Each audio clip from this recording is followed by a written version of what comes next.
All right. Welcome to Protectors of Demacia, the one and only podcast, at least that we know of, covering Path of Champions. I'm Nazoric, and I'm joined here by my two co-hosts, Demacia and Mr. Qide. Today, our main topics are going to be covering the new champion Soraka and the return of the Rogues event. However, because this is our first episode, I figured we'd start off with some introductions. So, Daya, why don't you tell us a bit about how you got into Path and what you do? Sure. Hello, I am Dio Versailles. I do a daily YouTube series that I call the Path of Least Resistance, where we do challenge runs, basically 3-star no epic relic runs against every single thing that gives rewards. I got into Path of Champions when one of my friends said, "Hey, this is a card game. Go play it." I love card games. I've played many of them. And I hate Hearthstone because of all the animations, and then the early days of Legends of Runeterra had very few animations, and so I really enjoyed that because I just hate watching it back and forth. Now that we have 4 times speed, things are a lot better, but you know how it is. And that's how I got started. And then, Mr. Kide, from your side? Hi, I'm Mr. Qide. I stream on Twitch under Mr. underscore Qide. And how I got into Legends of Runeterra? Yeah, I've been a player of Riot Games for basically like season 1 or season 2 of League of Legends. So when they're coming out with the card game, I was like, yeah, I love card games. And so I started playing it since the alpha or beta or whatever we could actually have access. I take a lot of long breaks in between playing it, but since I started streaming it, I'm trying to be more consistent. And I kind of just stream, yeah, everything, whatever the new content is, basically. And um, I stream Mondays through Thursdays usually, the morning time EST. So yeah. Nice. Yeah, and then from my own side, similar to, I guess, Mr. Kide here, I also was sort of in the Riot area playing League of Legends, stuff like that. I also was into card games. I played Hearthstone before. Got sort of tired of Hearthstone. I felt like I was playing for efficiency and not because I was having a good time. So I ended up picking up the Riot version, and I played PvP a little bit in the beginning, but I don't know. I when they had the drafting mode, I played a ton of that, the PvP drafting mode, but they got rid of it, and I don't know why. But once they released PvE, I pretty much became a main Path of Champions player and didn't touch too much of the other stuff anymore. But I just started content creation from my side about 2 months ago. Been doing some YouTube videos, some Twitch streaming. My Twitch streaming's sort of opposite of Mr. Kide's schedule, so I'm more the afternoon evening time of US. So yeah, that's where you can end up finding me. And then I post some YouTube videos here and there, just some guides, generally doing like 6-star champion runs. Nothing less of a community service than Daya's doing over here, but it's for me it's just running through things on my main account and going through some different build options and stuff like that. So that's it from Yeah. me. Sometimes I watch your stuff and I'm like, man, I wish I could use epic relics. It looks so much fun. Well, at least you're doing a service. I'm just, being selfish over here, enjoying myself. So, We all Yeah, serve the game. I basically only play to have fun, and I was like, yeah, I should just stream it too. And oh, that's how I go. I don't really stream to make content, but here I am making content. yeah. That's crazy. You play games for fun. Who It's does wild, that, man. Dude, my honestly? chat doesn't understand that. My chat's like, why aren't you playing for maximum like efficiency? And I'm like, Yeah, bro, exactly. it's a game. I'm having fun. You're not Nice. running through the Teemo quest with Annie 100 times to get the well-traveled path quest out. Oh, man. What the heck is that? And also, I would um do bad things to myself if I had to play Teemo 100 times. Yeah, there's a quest where I think you do 10 wins, then 100 wins, then 1,000 wins, and people did that in like the first week by just Oh, doing the man. Swift Scout over and over. Oh, yeah, yeah, yeah. Not worth. Not worth. Yeah, I completed that Yeah. 1,000 wins thing. I don't know, like, half a year ago, maybe more. Yeah, it's But been a while for me too. it finally just happened naturally. But I play way too much of this game. I don't think I've ever missed a daily, 5 wild shard bonus thing. So It's yeah. impressive. Anyway, yeah, let's talk a little bit about Soraka here. So she was just added. We can jump over to the patch notes section over here, and I believe it will show her. So yeah, this is Soraka. She was added just earlier this. Well, I guess depending on if you consider the week starting on Sunday or Monday, either earlier this week or last week, but less than a week ago. They sort of released her a day early, which was strange. But the patch came on Tuesday, and she's been different than some of the other champions. I mean, different and the same in some ways. Some of us had some predictions about what she would do ahead of time, and I think some of us were decently close on what we thought would happen, though there are some things that, of course, they always throw curveballs in there. But yeah, what are your thoughts so far? You've gotten your hands on her, been able to play a little bit. Any thoughts? We'll start with Mr. Qide this time. What do you think?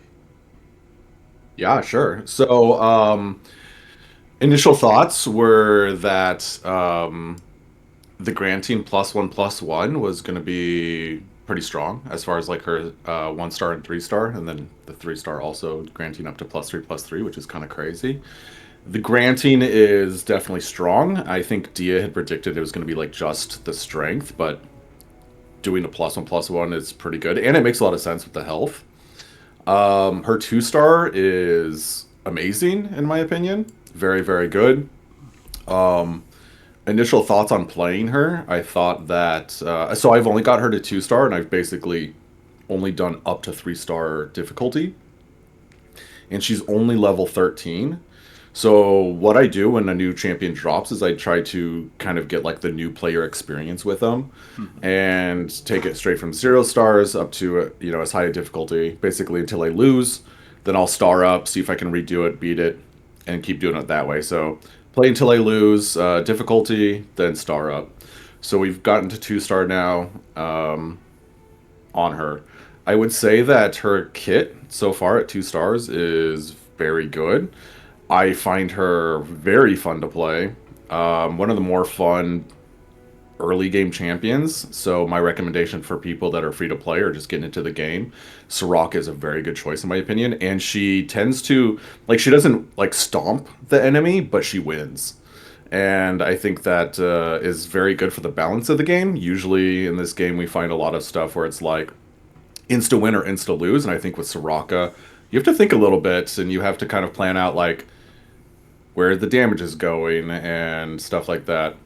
Um, yeah, so that's my initial thoughts. I'm having a lot of fun playing with her, and I look forward to playing with her some more, and I look forward to leveling her up some more. So if anybody out there is interested in watching the progression, watching the progression of like, kind of starting up the champion to max, and what the difficulty levels look like for the balancing, feel free to stop by my stream.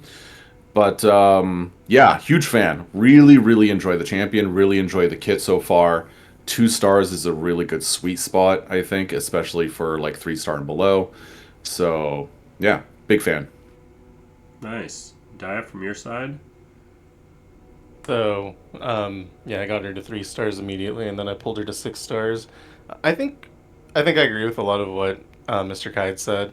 Soraka's really fun, especially in the lower level adventures where she has the stats to survive hits.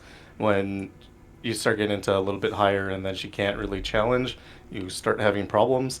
But she does have that 2 star, which makes the 2 cost stun at burst speed, and that's just an insane thing to have. There's nothing quite like having a stun every round that makes a champion good in Path of Champions. It's just the best thing in the game. And then, yeah, the way that her healing worked out better than I had thought. I do feel like Star Spring should have been in the deck. Otherwise, now you're just playing a stat-based champion, and you would have had an alternate win condition, which I think would have been more fun. But she's still good. She's still powerful. You can beat any content in the game with 3 stars. You might need an epic relic like Cruel Experiments or Celestial Staff is really good. Her signature relic, and when she gets 6 stars, she has that Arcane Comet going. And Arcane Comets at burst speed for 0 cost are absolutely insane. I would say it's the only thing in the game better than stuns actually right now. How's your experience been? Yeah. So, by the way, I watched some of your your videos using the 6 star. I don't have her at 6 star yet. I still have her only at 3 star. But yeah, watching some of that, the amount of comets you're generating in the late game is just absolutely insane. It just because you could be healing her for like 12, 18 points of damage, and then you generate like 2, 3 comets in your hand, and you could do that multiple times in a turn if you're using her relic. You like rally, attack in, get more damage on her, heal her again, and it's crazy. You just remove Yeah, the it's whole actually board. insane. But yeah, I was really surprised by that. But yeah, I think overall I like her. I especially, as you guys said, the 2 star is really, I mean, both really strong, and it's just like a fun, unique way to interact with stuff. Like you're damaging your own units, but you kind of want to damage your own units in order to get the stat buffs from the either 3 or 6 star. Or I guess if you're only 2 star, like Mr. Qide, then you're getting your +1/+1, and you're slowly grinding up. But I enjoy the difference. I really like also the way the sort of relic interaction works with that. So there's a lot of things to mess around with, and it feels like nice place to experiment. The one thing that I've found when I'm playing her that I guess I can complain about is if you don't draw Soraka, her deck really struggles to find ways to heal your units. Like a couple of them have like, oh, okay, you could generate like a 1 heal gem, or you can um, you have like 1 or 2 characters that provide a heal in your hand, but it's pretty sparse. So unless you have, I think there's like a discovery node that gives you. Oh, it doesn't list it in here. Gives But everything regen. yeah, it gives anything you draft regen. Unless you have that, I think not drafting her or not getting her in your starting hand can be a real problem. So at least that's been my experience. I don't know for you guys if you've had the same thing. Look, it's called Path of Champions. Draw your champions. Just get I would good. Get say good. Draw your main I would say champion. with I would say with most decks that not getting your main champion, usually you're kind of sitting there like, ah, my engine's just like not working. And yeah, this was definitely the same with Soraka. Even at low levels, like pre-20, where you don't draw a champion, not having Soraka, like you said, just the single gemstones, you're kind of like, yep, I'll get there one day. Yeah, it's wild that they didn't put Guided Touch into the main deck also. I mean, it literally has her on the card. Yeah. But that would have Yeah, given us a separate way to heal and also a draw, and that would have been really nice. and I did want to say 2 things as well. You mentioned the landmark, her landmark. I also agree. I'm very surprised that it's not included in some way in her kit. And I think that's a mistake, personally, because an alternative win condition is always interesting in Path of Champions. I would like to see it maybe hopefully come in as like an epic relic or at least a power or something. And then also as far as like relic choices for her, what builds are we doing? Personally, for the low level build, once you hit her rare slot, buckle all day. It is so good on her. It's amazing. Yeah, Yeah. I've really been liking Berserker's Buckle. I like the Laurent Blade Rack for the Challenger as well. And then I think you can just even put 2 buckles on her and it's totally fun. Yeah, I also think her, because she is such a stat based deck, a source of overwhelm like the Troll King's Crown can definitely make a big difference. She has like 1 unit in her deck by default that has overwhelm, but I think the rest does not. You can get by, I've found, with the one that gives your stuff elusives when they get healed. As long as the enemy doesn't have any elusive stuff, you can just sort of, skate by, heal your units, and attack underneath them, or whatever you want to call it. But Overwhelm is also something that feels like it makes a big difference for her deck. Yeah, Yeah, I like that recommendation. what's it even called? The Troll thing King that gives you Crown. elusive? Oh, the elusive. The unit, the 4 cost? Yeah. Ooh. I It should forget its name, but show it's really good. we see her deck in here, right? So there we go, the Stargazer. Stargazer's really good. When he's on the board, or she, I don't know what it is. Your deck really can take off, and then you can put in so much damage that otherwise you're not normally able to do. Yeah, when you level up, Stargazer also gets the blue buff, which when it hits, it refills your spell mana, which is amazing. So Blue buff is so good. I'm surprised that's in the game. Love it. I love it. They nerfed Lost Chapter, but they were like, blue buff, that's fine. Especially in a deck where they make the signature relic something that just gives you rally on demand. Like, I don't know, man. Interesting choices, but I'm glad that it's there. It's really fun to play around. yeah. Especially if you get like blue buff on Lux, and then you get rally, and then you can play more spells. And it's just such a good time. So I haven't used or seen anybody use the relic. Can you activate the rally multiple times in a turn? Yes and no. There is a condition where you can. Normally, it's only one rally per turn, but if you level her up during a turn, so let's say you do enough that her level up is you've healed units 4 times. So let's say you've already healed 2 times or something like that in the turn, but you haven't done your first rally yet. So then you attack in, you heal her and another unit. It rallies you, and she levels up. You can damage her again, heal her again, and get another rally. Because when she levels up, it transforms her or something, and it resets the relic. So Yeah, Oh, that's gotta be a counts as bug. new unit. It's actually pretty consistent across a bunch of things. So I'm not sure if it's a bug so much as a game feature. Ah, yes, the elusive game feature, of course. yeah, so But it is pretty normally it consistent. is only 1 rally per turn, and once she's leveled up, then you don't get any more resets or anything like that. So Yeah. And if you Well, regen, you'll rally at the end of turn, which doesn't help you at all because the attack token instantly swaps over. so I was curious, what do you think about the rally relic then as well? It's so good. yeah, it's You can use it on so many champions. the Yeah, I mean, but like on her, do you think it's Oh, viable it's to really even good on her squeak out too. another rally? Yeah. Spell Shield's good, Challenger's good. So just having that on her, and she's always able, basically, but through the Astral Diffusion, to damage herself so she can heal. So you can damage yourself and then attack, and then when you heal on your support attack, you'll trigger the rally. And I mean, you can do that whenever you want. It doesn't. 2 cost for the Astral Diffusion is really easy to make happen. Yeah, I just did a run actually right before this podcast where I was using the Grand General's Counter Plan, Archangel's Staff, and the Celestial Staff, and I'm using my 3-star Soraka, went up against Lysandra, and yeah, it works great. You can damage yourself with the 2-star spell, use her uh, copy of her that you got at the beginning of the turn from the Grand General's Counterplan to rally, attack in.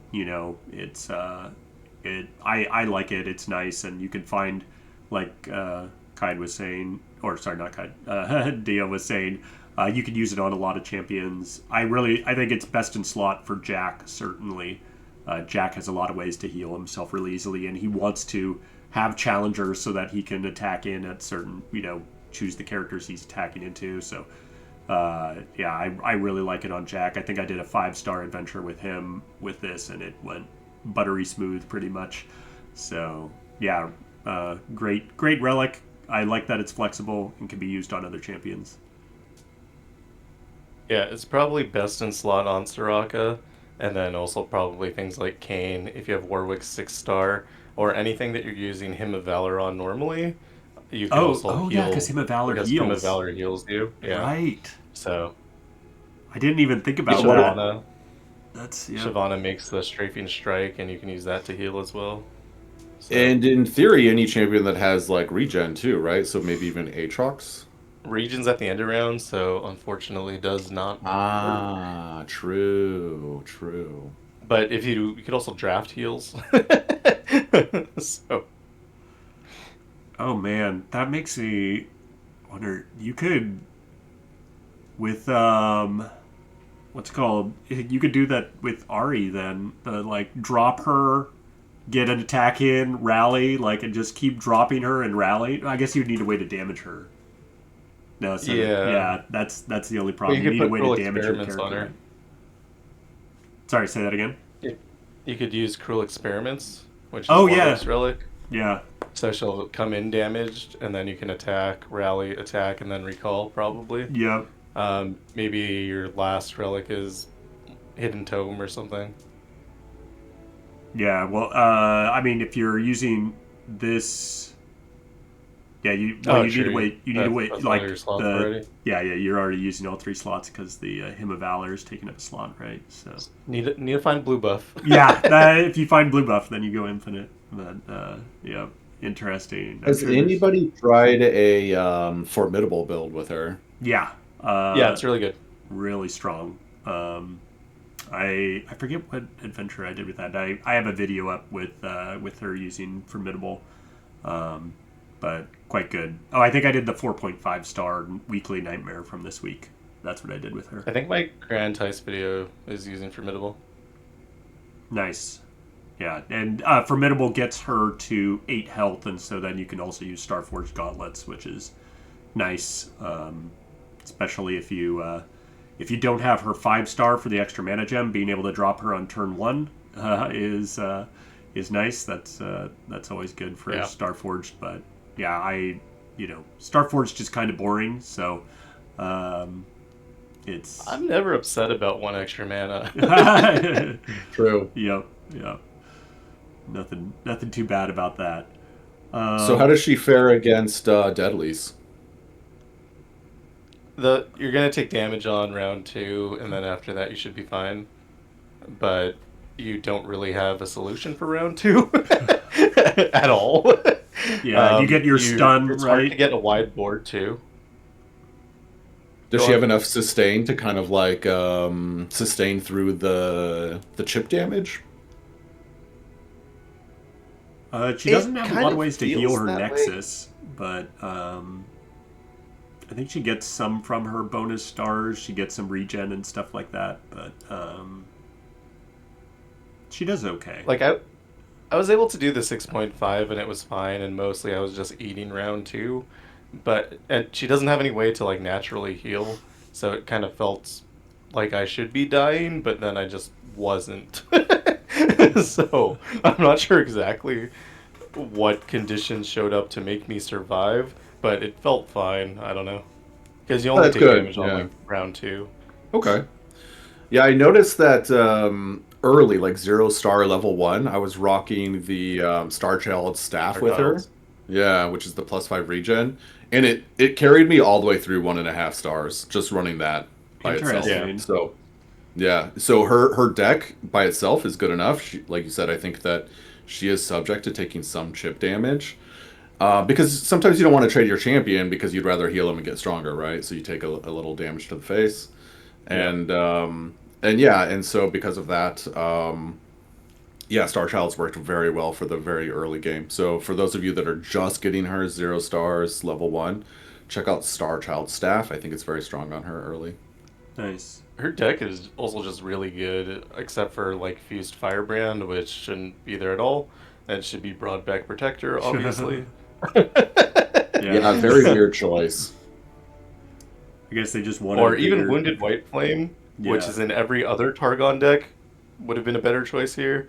I guess it's good to have a 5/5, but it costs 5, so it's less good. Yeah. But yeah, aside from that, the deck is honestly pretty solid. hard to find things to cut. Agreed. Oh, you bring up a good point. I was going to ask you guys actually, what is your go-to cut in this deck? And I've been finding myself struggling on what to cut. The 5/5 usually I'm like, Yeah. well, it's still at least a 5 mana 5/5. It's kind of the only big unit, so I guess I'll keep it. I could see later in this like higher level star tiers and stuff like that, it's probably a go-to cut. But yeah, otherwise, what do you guys go-to cut here? Yeah, it's Fuse Firebrand for me. Yeah, same. Or things from my supporting champion sometimes, but or other things I've drafted. But yeah, oftentimes this. I agree. Hush is It's so the good. go-to. Hush is broken. Yeah, Hush is especially we were talking about the nightmare stuff, or the what is it, the deadly mod.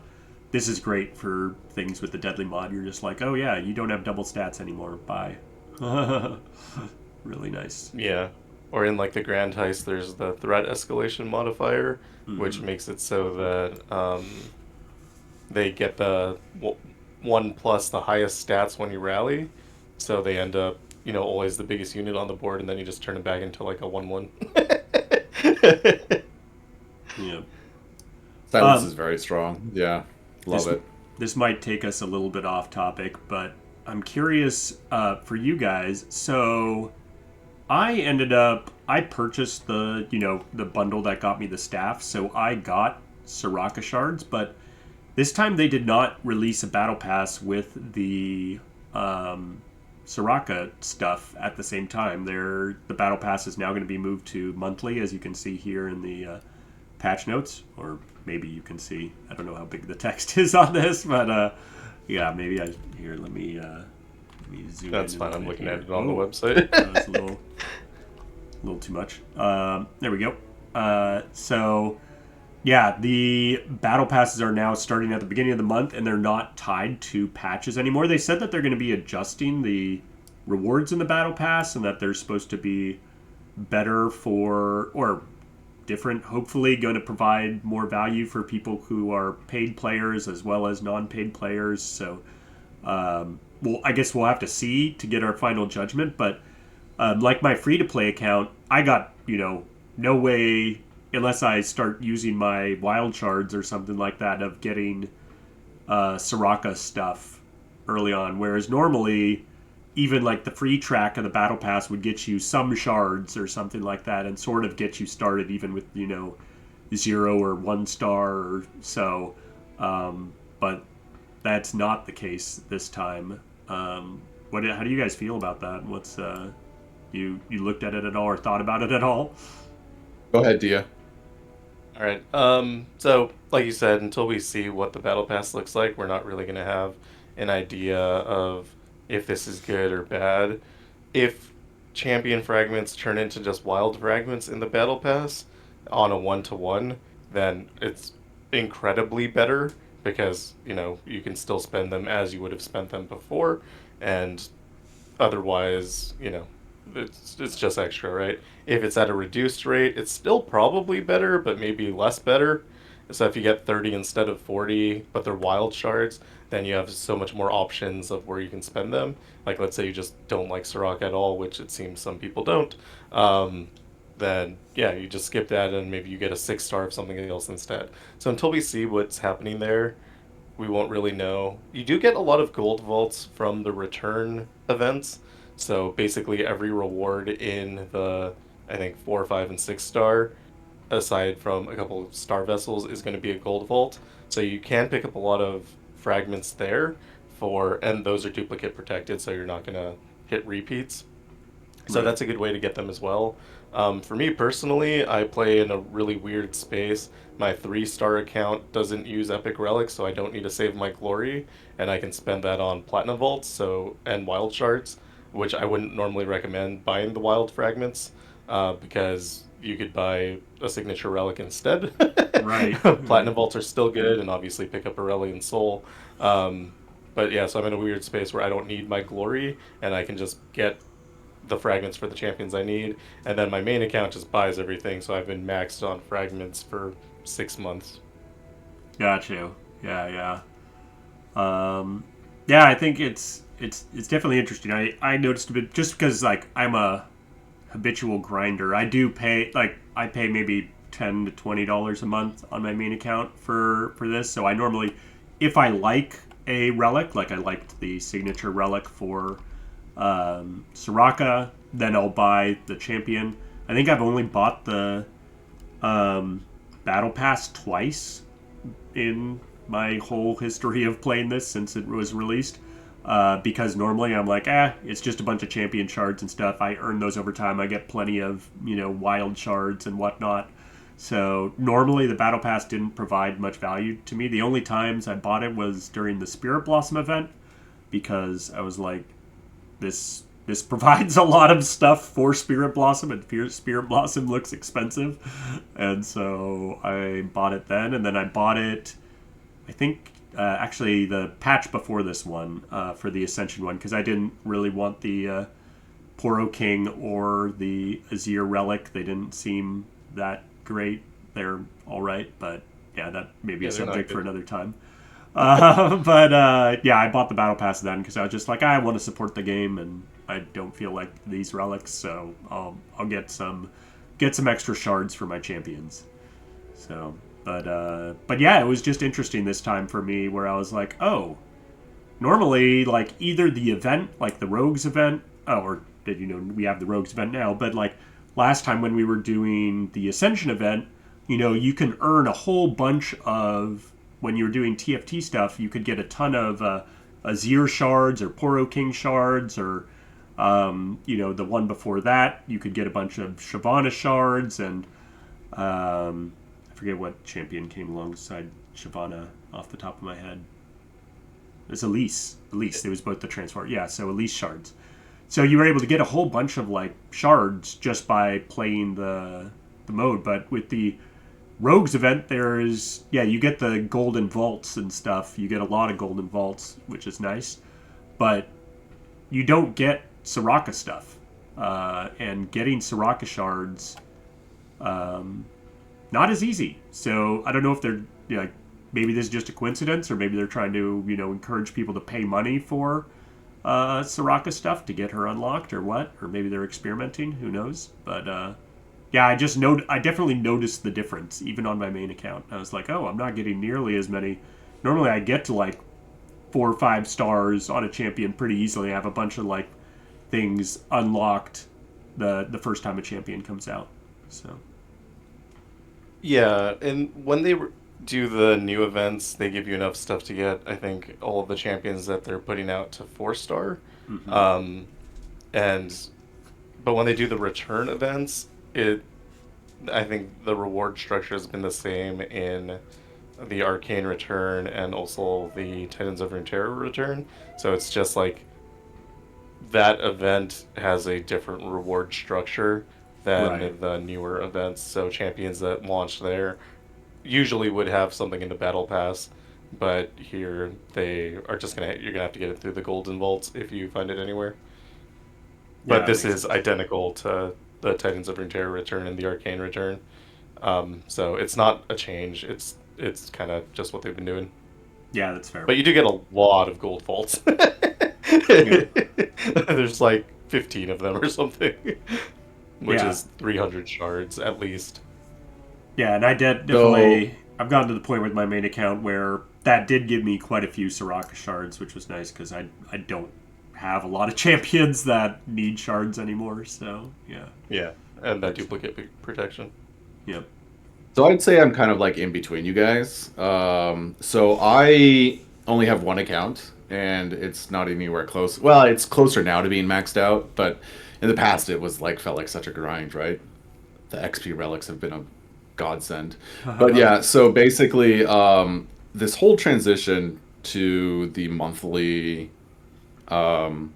season pass, basically, or whatever it's called now, monthly pass now or something. So I think it's a great idea. I think I'm opposite of you, Nazoric. I actually only pretty much do the season pass, and because the thing I'm lacking in most is shards and stuff, right? So yeah, I was considering getting the Soraka relic, and I think I might do that now because you guys have both kind of said that it's a good value, and it's a lot of fun to play with. But I think personally, the season passes in the past have usually been like bang for buck, right? Like you're getting the most bang for your buck on the season pass, like no questions asked. It's incredible value if you even say that digital products have value to begin with, but that's another discussion, right?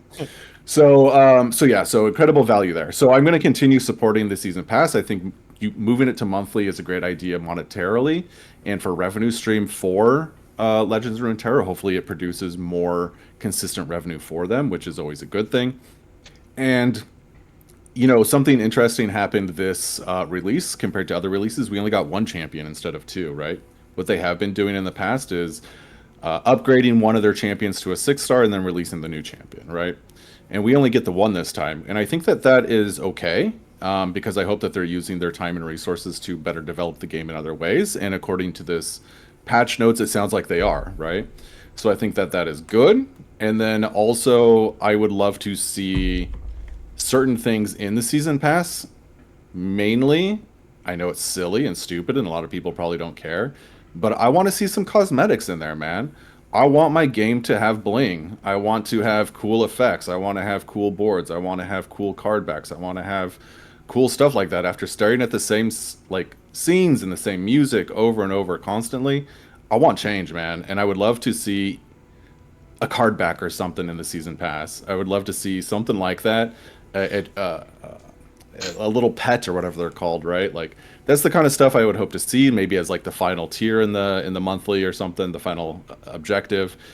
But I also want to see now. I hope that they don't get away with targeted season passes as far as like combining them with the champions and the releases and the event releases and stuff. I still want to see that, right?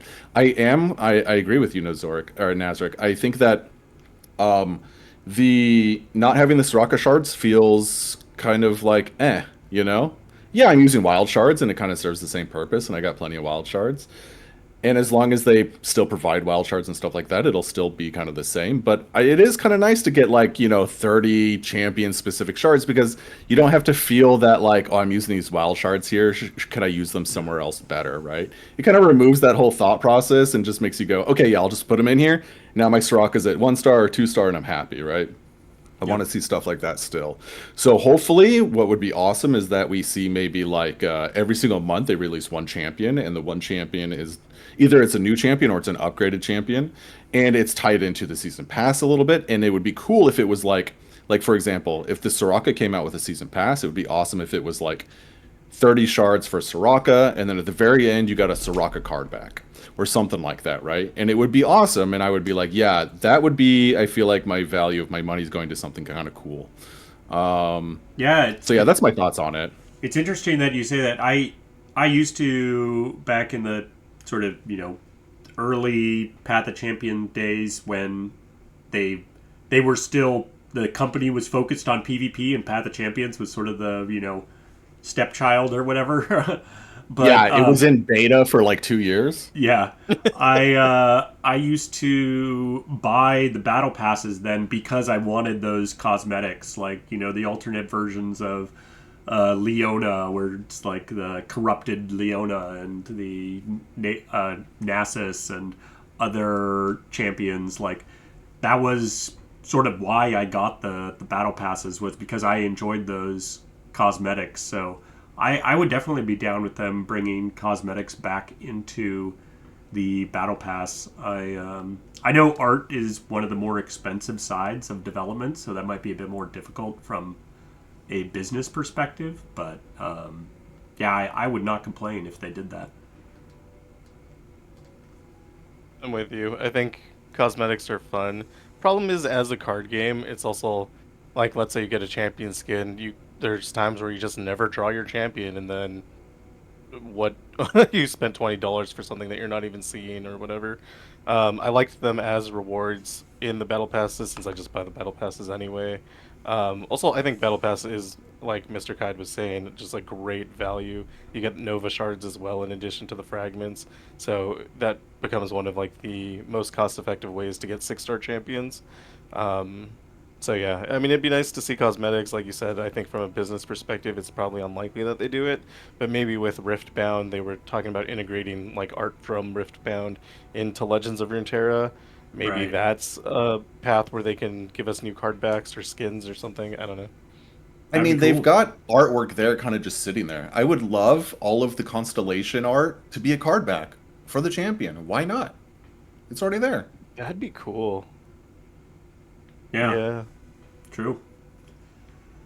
Well, Like, or even like as a even in the board, right? Like, Constellation form. yeah, right? Like, why not have the board be the artwork of the Constellation? That would be cool. The Constellation artwork is super cool, and you barely see it.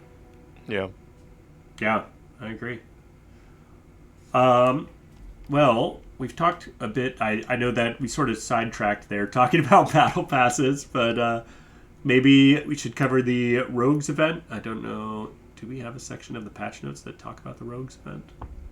I think it's one line up top. Oh, God. Rogue's event has returned.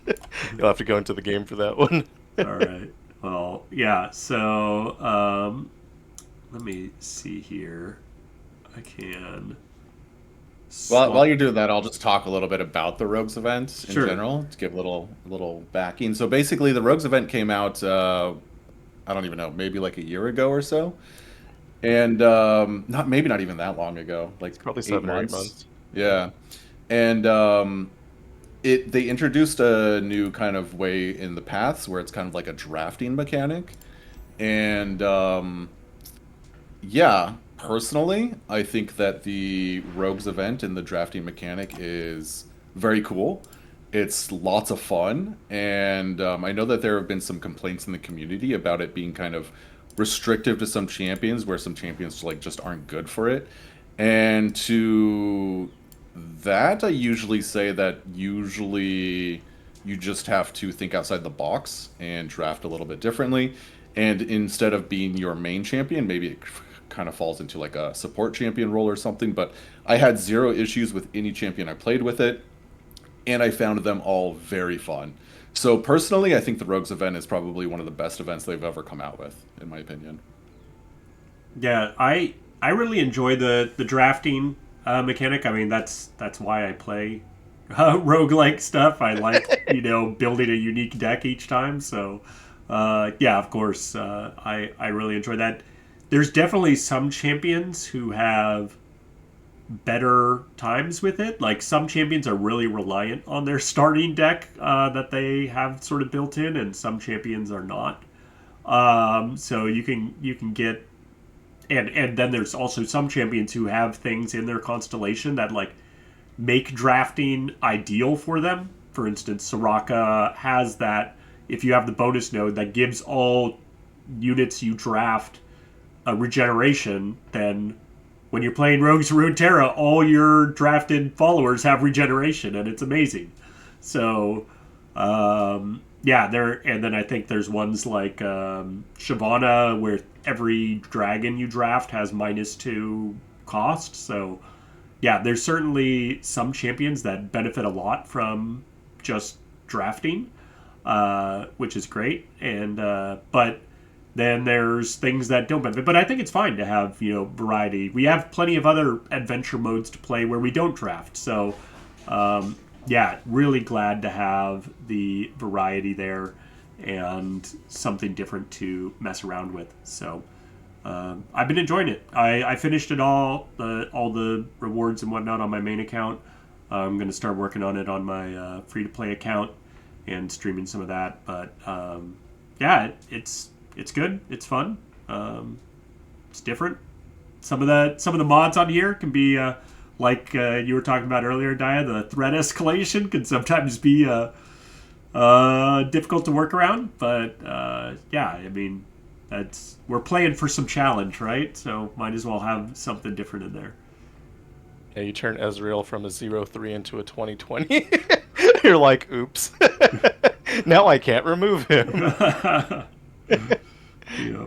No, I think drafting is fun, and like you said, it works for certain champions. And like the complaint that not all champions are good into it, I think is valid, but that's true of every event, right? On like Titans of Runeterra, the Volibear adventure where everything costs 3, that really punishes people that work off created cards.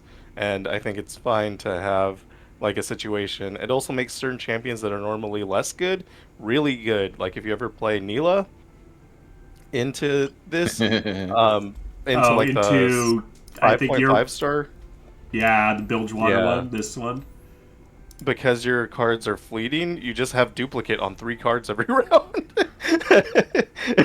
She becomes amazing, where normally I don't find her to be amazing, right? Yeah. Other people do, but or in the Master Yi adventure, if you're playing Varus, since you duplicate the first single targeted spell, you get to play a spell 4 times, like maybe use Hymn of Valor 4 times, and then he becomes like an absolute powerhouse. He already kind of is, but even more so than normal. So you can use the modifiers. I think the modifiers are all really good, except for threat escalation, which doesn't really change your gameplay. It doesn't make you stronger, it makes you worse, which is fine. I'm not complaining about it. I'm just saying, like, the other ones you can actually abuse to become stronger within, like, those special rules, and you can use different champions, and it's fun. I don't necessarily like drafting because I like consistency, so I'm always trying to remove my cards and end up being able to play always the same thing all the time. But it's definitely a way that you can play the game over and over again and have a different experience every time, which, like you said, is the whole point of roguelikes in the first place. Yeah, I'm glad to have it back. It's something where I mean it's probably a mindset change that I need to do. But like oftentimes, once I have all the rewards for a thing, I sort of just stop playing it unless I have a reason to. Now at least because I've been creating YouTube videos for the past 2 months. Now I have a reason to go back in. I'm like, let's do a different 6.5 star. Let's mess around with something else and make a video about this. So I have a reason to go back, but before I was just like, well, I got no rewards, so I guess I'm just going to grind out the, weeklies and monthlies and other stuff, and it started to get a bit boring. But yeah, Yeah, it's really common. yeah, People are super rewards focused. yeah, I feel Yeah, like same. I want them to sort of add a mode into the game that doesn't have rewards associated with it. That's just like, hey, play this mode for fun, and then I won't have that like brain trigger. Oh well, I'm not getting a reward, so I'm not going to play. Dude, Again. I say it on my stream like once a stream. Infinite mode would go crazy, dude. Who plays games for fun? Who does that? Certainly not me. Yeah. Yeah, not my chat either. No, my goal when I'm playing games is usually, I think I find fun in efficiency, and like being able to like min-max things is what's actually fun for me and not necessarily gameplay itself. So, yeah, I mean, well, I don't know. It's a problem. I need therapy for it probably. No, and it's great because people find different things fun, right? Like for me, min-maxing and efficiency is the opposite of fun. It feels like work to me. And I love to just find like weird, crazy, random things where I'm like, yo, this could be very weird. It might take me like 3 rounds to pull it off, but I'm gonna try it, and like that's what I find interesting. So yeah, like the min-maxing like Elise, right? Right. Yeah, 1 turn win, right? You could just easily 1 turn win almost every single time. It's very yeah. She's amazing. I love her. But yeah, this is why I would like, why I wish that they came out with the alternative win condition with Soraka, because yeah, I like that. I like Fiddlesticks, right? Fiddlesticks is fun because it's just different, So this is why I think I like the Rogues event too, is because it is just very different compared to every other event out there because of the drafting mechanic. Yep. Yeah, even in like the 2-star where the modifier is your 5 power units, just automatically they'll have like quick attack or quick strike. Yeah, Free they attack? attack in, Free but then attack's they the word. can't block. They get a free attack. Yeah. It changes how you play the game entirely. Yep.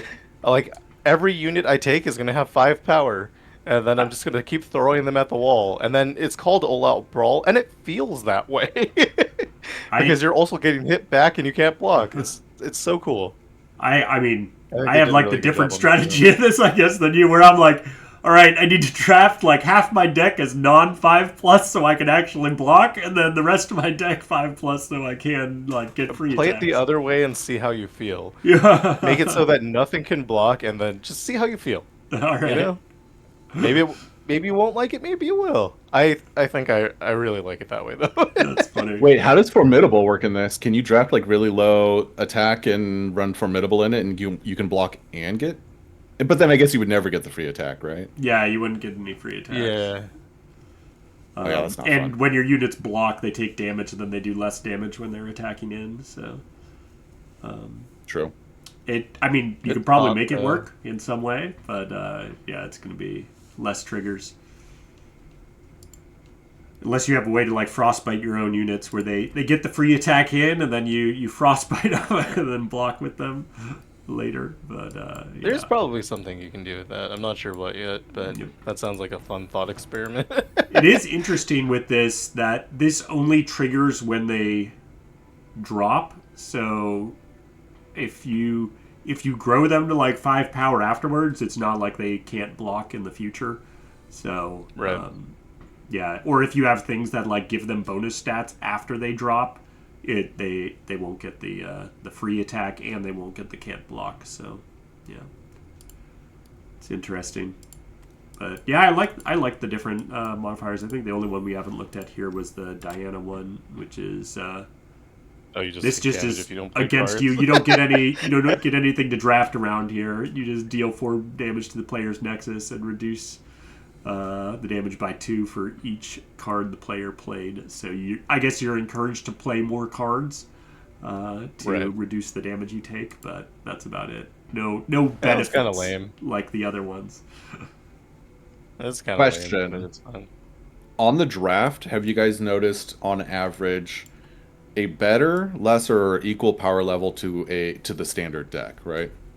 Depends on the deck. Yeah, definitely depends on the deck. But the one thing I have noticed with it is my favorite relic, which is Searing Brilliance, is far less effective when you don't know what spells you're gonna end up with. So That's I so feel like true. you can make it more effective because you can draft only the one spell that you want, and then only units after that. Yeah, true. I Little did finagling do going that in one case. I forget. I just got like the Lucian's. I picked up Lucian as my supporting champion, so I got his spell, the 1-cost spell. So it was my only spell in my deck, and I was able to just every time I cast that, it cycled itself. So it was 0 cost to draw a card and whatnot. And I Nice.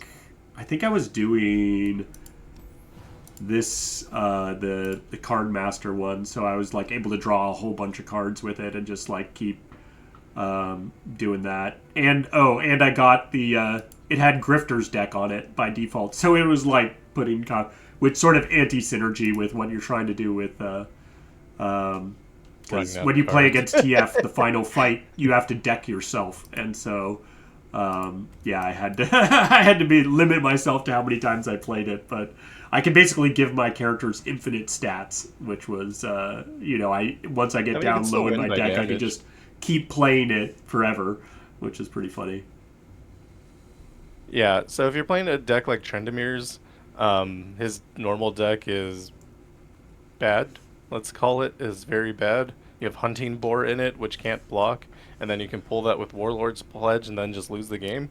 So that's a fun thing you can do. But in draft, you can just take giant units, and then Warlord's Pledge hits just everything good because the only cards that you put in it were good. Or, Akshan at 3 stars without using Perfect Hex Score can't even target himself most of the time. You can find cards that target him, and then that's really good. So, Yeah. whereas other decks that are built well, struggle a little bit. Like you could play Yasuo and then not find any stuns, for example. That happens, and then it's less good. He's still probably fine, weirdly, but Yeah, he's got enough stuns just in his Celestial kit, basically, right? Where stuns at the beginning of the rounds, etc. It's Yeah. usually enough. But I agree that you can end up being like, yeah, I wish I had a little bit more stuns with Yasuo. Yeah. But yeah, so for some champions, it's really good. For others, it's really bad, and most of them is probably somewhere in the middle. I think you can usually draft a good enough deck, and I think a lot of the cards, like in the Twisted Fate adventure, most of those cards are going to say the word draw on them because they're curated to have Right. more draw cards. So I think the cards usually fit the adventure pretty well as well. So it's usually not too bad. Yep. Yeah, what do we think about the Twisted Fate fight where it's a different win condition, right? That A should have couple been of a these 6 star. exist. Yeah, I agree. I'm really surprised it's not, Um, it's a very different win condition where you're actively trying to deck yourself. The race is not on the board, the race is in the deck, right? And he's also decking himself.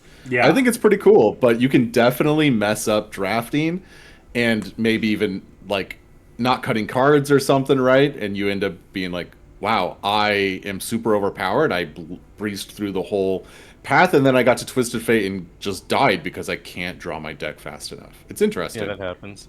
Um, so one thing is you need to have 40 cards in your deck, otherwise Twisted Fate will lend you his cards, which means that he'll have less cards to start with because he'll just give them to you. They are removed from his deck and added to your deck.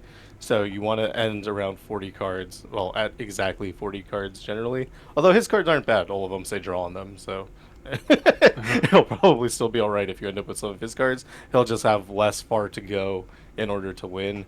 I think it's one of the most fun adventures. Yeah. Yeah, I I agree. Twisted Fate. I don't mind talking about alternate win conditions though. The mid boss for this the Grand Heist. I am not the biggest fan of the mid boss on this, especially when it keeps giving you like play an 8 cost card and you're like, I don't have any 8 cost cards in my deck. Stop telling me like all my stuff has cost reduced and stuff like this. Like I trying to count down my landmark here to win is a huge pain, especially when if I grow my units, their board is just going to become absolutely massive. So I'm like discouraged to grow my units, discouraged to like try to finish off their 999 health that they start with. But then you're giving me a bunch of stuff where I can't count down the relic, and I'm just or the landmark, and I'm just like, I hate you so much. Yeah, I Yeah. agree.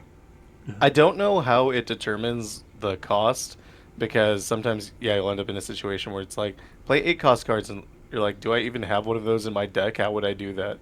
So I Yeah. don't know if it's just 0 to 8 or if it like looks at your deck and then ignores discounts, or I'm not entirely Yeah, sure how it works.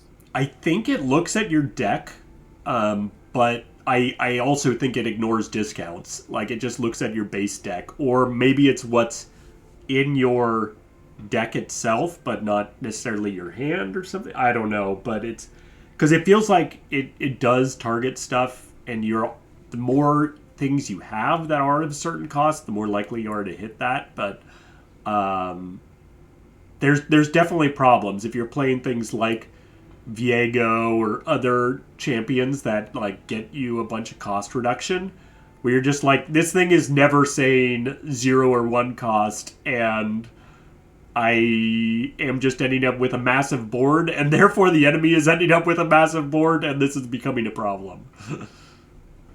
Yeah, I don't even know if it looks at your deck, because I have had instances where I'm like, I don't even have that cost value in my deck at all. Where it's like Okay. 6 cost or something, and I'm like, I don't even have a 6 cost card in my deck. So like, how can I ever play this? I can't. So I think to Right. this regard, it is frustrating and can be a little tedious in a way. And I have a love-hate relationship with that match. I think it's fun and interesting, but it's also can be incredibly aggravating. But also, I really like the music in it, so I don't mind just sitting there, kind of listening to it a little bit. So yeah, That's so funny. I look forward to going to it because I'm like, ooh, we're gonna get some cool music and it's gonna be interesting. But then I'm like, yeah, I don't have this thing, so I guess I'm just gonna try to block out and not die to your like 30 overwhelm units and stuff. Yeah, good luck. So I've lost to this fight numerous times just because I'm like, I can't play cards. Yeah. Yeah. Yeah, I usually play just for control anyway, and then I kind of ignore whatever cost is shown. And Like, if I can play that cost, I will. But I'm fine just destroying their board.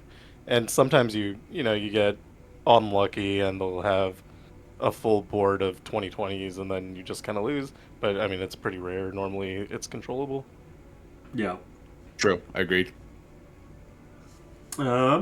Anything else on the Rogues event you guys want to chat about here? Yeah, I haven't touched it yet, but I'm looking forward to going back to it. It's going to be a lot of fun. I wish I had a much bigger stream with more viewers because I would love to do like a chat picks my draft kind of thing, and I play with the cards that they pick. Would be kind of fun, but yeah, when you're averaging like 4 viewers, and most of them don't talk, you're kind of like, all right, who wants what card? And it's just like silence for 2 minutes, and you're like, all right, cool. I guess I'm just gonna pick this one. Thanks, guys. I've had that trouble too, where I'm like, hey, I need which champion do you guys want to see me play this with? And it's like crickets. The randomizer, Yeah. I love lurkers. I'm a lurker when I watch Twitch, but yeah, sometimes it's nice to get a little feedback, Yeah. It is a weird thing. I don't know. This is why I don't stream. I just like talking to myself. I guess I do when I'm making videos, also. But it just feels different when you have an audience and you're still talking to yourself. It's like when you have a girlfriend and you're like, "Hey, what's wrong?" and she's like, "Oh, nothing's wrong," and you know there's something wrong, and she just won't tell you, and you keep asking and asking over and over again, and she just will not give you an answer, and that's what it feels like. That's that's quite the analogy. So true.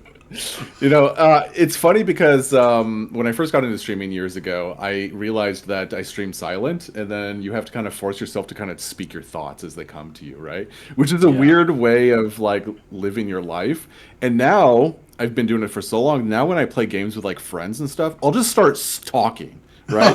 And just saying stuff like, I'm going to put this in the box and I'm going to walk over here and do this. And they're like, what the fuck are you talking Why are about? you talking? What are you doing, man? Or I'll just be like, saying this and that. And they'll be like answering me like it's a question. And I'm like, oh, sorry. That wasn't a question. It was just me talking because I'm so used to streaming. Right. And also, to be clear, that's not gender specific. It's not just a girlfriend. I've done that too. It's all right. My girlfriend will ask me, or my wife at this point, will ask me, hey, what's wrong? And I'll say, nothing. But there is something wrong, and I know what's wrong. I know exactly what's wrong. But you don't want to get into it. Yeah. It's nothing you could fix anyways. No, it is. It is, but you won't, and then I'll ask you, and then you won't fix it, and then I'll be upset. I'll be even more upset than when we started. Yeah, nice.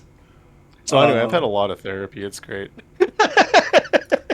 Generally a good Nothing idea. wrong with that. All right. Well, yeah, I guess, unless there's other pieces we want to go into, we can sort of wrap it up here. Talk about what we plan to do next in terms of streaming. I think we're going to be doing some more of this podcast. We're all still sort of new to this, so I'm sure we'll try to make improvements, get feedback from people on what they'd like to see.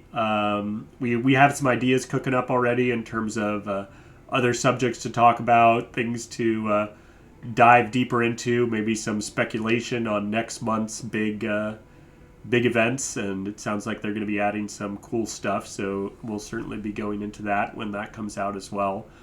But yeah, any closing thoughts from either of you? I guess, Dia, we'll start with you. I love this game. I think it's so much fun, and I think more people need to be playing it. And I hope that doing things like this, or the YouTube channels and the streams, even though we're not hitting like a big audience right now, I hope that somehow that reaches out and more people play this game, because honestly, it's really fantastic. And even though it's small, we still get those live updates every month, except for last month. But something big is coming in March. That's right. But yeah, I truly love this game, and I hope, this helps more people get interested in it. Yeah, I absolutely agree with you. I love this game. I mean, I play it every day, so it's so fantastic, and I agree with you. I really hope more people get exposed to this. So Mr. Qide, from your side, any closing thoughts or other things? Yeah, I mean, if we're just saying like great things about the game, I can definitely do that. No, You can so say bad things too if you yeah. want. Oh man, don't get me started. No, so like any game, there's issues, right? But I think that this game is very unique, surprisingly, when we're talking about card games. I grew up like we've all grown up playing card games, right? Magic the Gathering, Hearthstone, stuff like that, right? Yep. This game is very different in regards to all of those. I describe it like this. In Legends of Runeterra, or sorry, in League of Legends, you're champions fighting against champions, right? In this game, I genuinely feel like it's a fight. Like you're a person fighting another person, and you go back and forth constantly. And to me, that feels like a fight. It's not like the other games where you kind of have your turn, you do everything on your turn, and then you go to the next person's turn and they do everything on their turn, right? This game is far more interactive, far more, you don't really have like a turn. You have like an attack phase and a defensive phase, right? Yeah, Magic the Gathering has like instant speed stuff, that they can, utilize and stuff. But this game, yeah, you can pretty much do whatever you want. And because there's not like a set turn, you're playing units on offense and defense. You're attacking and you're defending. You're playing spells constantly. And there's just a really good back and forth. I think that it is, in my opinion, far better than both of those games. And it's kind of a crying shame that for some reason it kind of has just been overlooked. I Yeah, I wish that more people got into this game because I agree. I think it's a fantastic game. It's lots of fun. I'm not a big PvP competitive person player myself, but I think that the PvP is still healthy enough to support it. And if people like that, they should come out and play it because it does have a pretty good following, I think. You're not going to like be sitting in queue for like 10, 20 minutes trying to find a match, right? You're going to find one pretty quickly. And it still has a pretty decent community as far as content creator stuff as well. So I would say if you haven't given this game a try, you should definitely come out and try it, and definitely look at the Path of Champions. This game is part of to its detriment is incredibly friendly for free to play, and because of that, they've kind of missed out on some profit, which has hurt a little bit. But I think that if you like a game that is fun and interesting with lots of unique mechanics, this is it. And if you like a game that is free to play friendly, this is definitely it. So yeah, I love this game, and I'm very much looking forward to the stuff that they're coming out with in the future. We have no idea what it is, but every single time they come out with something in this game, I really like it. I'm like, this is cool, this is fun, I liked it, even if it's short-lived, right? Like with a champion release, you play it, you get it to its max stars, to its max level, you kind of run it through its couple of paces, and then you're like, okay, what's the next thing, right? The monthlies are interesting enough. Um, yeah, the weeklies are cool, nightmares are cool. There's just a lot of different game modes. I mean, how many hours have you guys put into this game? Hundreds and hundreds and hundreds, maybe even thousands of hours. And for me, I'm probably getting close to easily 5, 6, 700 hours. I couldn't even tell you, maybe even more. And I'm still not even like, I feel like I'm not even close to done yet. I still have tons of stars to get, tons of levels to get. I haven't even started on some of the events. My nightmares haven't even been touched really. Like, there's still so much content for me to go through that, yeah, if you're a new person getting into this game, you will not run out of content. I promise you. Yeah, absolutely. It's funny you mentioned in the beginning there the whole interactive stuff. Sort of like I take a turn, you or not turn, but like I make an action, you make an action, that sort of stuff. That's what actually drew me into Legends of Runeterra and sort of why I quit Hearthstone and ended up playing this because I really enjoyed the interactiveness of the game rather than just like, all right, now I wait for 2 minutes for somebody else to take their whole turn and do all their stuff. And I like that it's every time you feel like you're engaged the whole time with what's going on. So I think that's really good. Really happy with it, and like you said, there's so much content. Like when I created my free-to-play account 2 months ago, I've just been grinding, streaming and grinding it, and I have not run out of things to do yet. 2 months of playing this for quite a few hours every day, streaming it and stuff like that, and not running out of content. Like, how many games can you name that you can do that for free for that long? Like, that's Yeah, and this isn't like reoccurring content, right? It's not like playing the same path over and over. This is like new champion, new path. You know what I'm saying? Like, just brand new, never touched before stuff is content, right? And there's tons of it here, tons of it. Yep. Yeah. Well, looking forward to chatting more with you guys in the future podcasts. We'll probably do something in like 2-3 weeks or so, covering the next stuff, or what maybe we'll have other random topics we'll go into. But before we fully close out, I know we said it a little bit at the beginning, but where can people find you, Mr. Qide? What's your place of residence? Not residence, Twitch, not in terms of where you live. Yeah, but, yeah. This is where I live. This is my phone number. Yeah. So I stream on Twitch again, usually Monday through Thursdays in the morning time EST. Usually I get on right around like 8 a.m. EST, and I end around like 2 p.m. EST, give or take a couple of hours on both ends. I'm fairly consistent. Sometimes I'm just like, I woke up late, I'm not going to stream, or it kind of depends on my spouse, because, I want to be courteous of her time and her place. We have lethal. Yeah, but we don't I have stream when I lethal? can, and usually when I stream this game, because there's just so much content. I have to get through it, Sorry, I don't know if the audio came in there, but I just brought up Twitch just to make sure I had it right. But your Twitch thing, it's twitch.tv/Mr_Qide, right? Yeah, I think so. All right. So, yeah. So find him there. And then, Dia, from your side? I am Dia Plays Games on YouTube, and I make a video every day, whether I want to or not. Such dedication. Even I'm not that dedicated. I try to make a video every day, but I get lazy some days. Sometimes it's like 2 a.m. and I'm like, oh, I've been leveling all day. I forgot to make a video. I'm like, okay, what can I do right now? Oh, That's man. awesome. Good job. Well, yeah, from my side, on Twitch, I'm twitch.tv/Nazoric. So you can find me there. And then on YouTube, I guess, like, Nazoric. I have the name, like, for other stuff, but for some reason, the stream thing was taken, so it's actually Nazoric backwards, so it's at Sirozan.